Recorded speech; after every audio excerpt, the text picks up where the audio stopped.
Iran కొత్త supreme leader మొస్తఫా ఖమేనీకి సంబంధించి America అధ్యక్షుడు డొనాల్డ్ ట్రంప్ సంచలన వ్యాఖ్యలు చేశారు. అమెరికా ఇజ్రాయెల్ దాడుల్లో మొస్తఫా ఖమేనీ చనిపోయి ఉంటారని లేదా చావు బతుకుల్లో ఉండొచ్చని అంటున్నారు.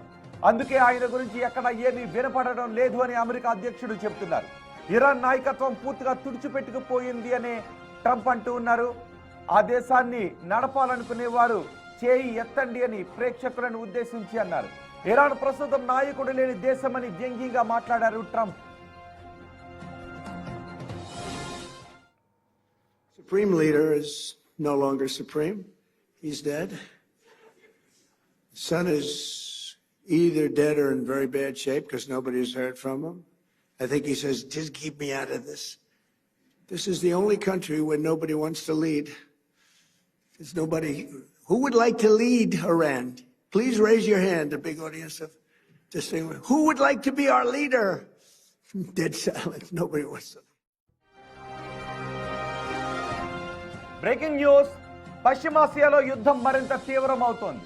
ఇరాన్ ఇంధన వనరులపై దాడికి గ్యాప్ ఇస్తున్నామని ఒకవైపు ట్రంప్ చెబుతున్నా తెర వెనుక చేసేవన్నీ చేసేస్తున్నారు. అటు ఇరాన్ కూడా ఎక్కడా తగ్గడం లేదు. గ్యాప్ ఇవ్వకుండా గేమ్ నడిపిస్తోంది. వన్ వే డ్రోన్లను నాన్ స్టాప్ గా పంపిస్తోంది. వీటిని ఇంటర్సెప్ట్ చేయలేని పరిస్థితుల్లో అమెరికా ఉంది. లేటెస్ట్ గా ఇరాన్ అణు కేంద్రాలు, ఆయుధ ఫ్యాక్టరీలపై అమెరికా, ఇజ్రాయెల్ విరుచుకుపడ్డాయి. వీటికి రివెంజ్ గా ఇరాన్ కూడా సౌదీ అరేబియాలోని ప్రిన్స్ సుల్తాన్ ఎయిర్ బేస్ పై బాలిస్టిక్ మిసైల్స్ ప్రయోగించింది. ఇరాన్ జరిపిన క్షిపణి డ్రోన్ దాడిలో 12 మంది అమెరికా సైనికులు గాయపడ్డారు. ఇందులో 2 పరిస్థితి విషమంగా ఉందని తెలుస్తోంది. తాజాగా అబుదాబిలోని ఖలీఫా ఎకనామిక్ జోన్ పై మిసైల్స్ తో అటాక్ చేసింది ఇరాన్. వీటిని ఇంటర్సెప్ట్ చేసినప్పటికీ శకలాలు పడి విధ్వంసం జరిగిందని చెబుతున్నారు.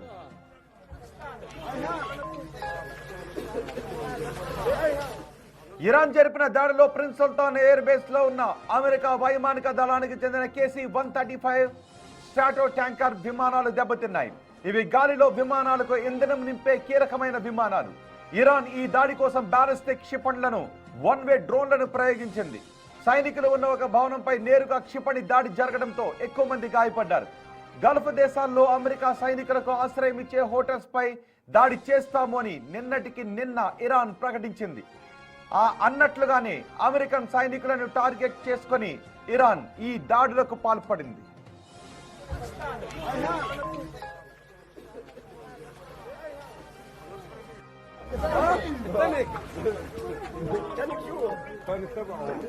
ప్రిన్స్ సుల్తాన్ ఎయిర్ బేస్ అమెరికాకు మిడిల్ ఈస్ట్ లో చాలా వ్యూహాత్మక కేంద్రం. దీనిపై దాడి జరగడం అమెరికా ఎయిర్ డిఫెన్స్ సిస్టమ్ వైఫల్యాన్ని సూచిస్తోందంటున్నారు. ఈ దాడిలో ఇరాన్ 2 వన్ వే అటాక్ డ్రోన్లను ప్రయోగించిందని చెబుతున్నారు. మొదటి డ్రోన్ ఎయిర్ బేస్ లోని నివాస సముదాయం సమీపంలో పేలిపోయింది. దీంతో అక్కడి భవనాలు పాక్షికంగా దెబ్బతిన్నాయి. రెండో డ్రోన్ ను ఎయిర్ డిఫెన్స్ సిస్టమ్ ద్వారా గాలిలోనే ధ్వంసం చేసినప్పటికీ నష్టం జరిగిందని చెప్తున్నారు.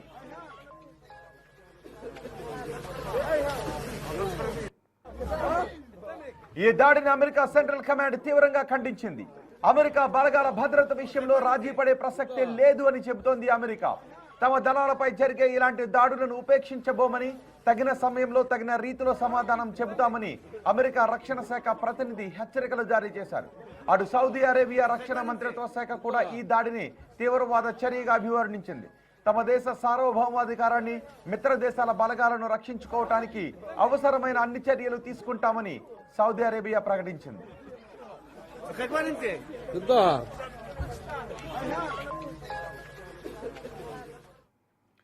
ఇరాన్ కొత్త సుప్రీం లీడర్ మొస్తఫా ఖమేనీకి సంబంధించి అమెరికా అధ్యక్షుడు డొనాల్డ్ ట్రంప్ సంచలన వ్యాఖ్యలు చేశారు. అమెరికా ఇజ్రాయెల్ దాడుల్లో మొస్తఫా ఖమేనీ చనిపోయి ఉంటారని లేదా చావు బతుకుల్లో ఉండొచ్చని అంటున్నారు. అందుకే ఆయన గురించి ఎక్కడ ఏమీ వినపడడం లేదు అని అమెరికా అధ్యక్షుడు చెబుతున్నారు. ఇరాన్ నాయకత్వం పూర్తిగా తుడిచిపెట్టుకుపోయింది అనే ట్రంప్ అంటూ ఉన్నారు. ఆ దేశాన్ని నడపాలనుకునే వారు చేయి ఎత్తండి అని ప్రేక్షకులను ఉద్దేశించి అన్నారు. ఇరాన్ ప్రస్తుతం నాయకుడు లేని దేశమని వ్యంగ్యంగా మాట్లాడారు Trump. Supreme leader is no longer supreme. He's dead. Son is either dead or in very bad shape because nobody has heard from him. I think he says, just keep me out of this. This is the only country where nobody wants to lead. There's nobody who would like to lead Iran.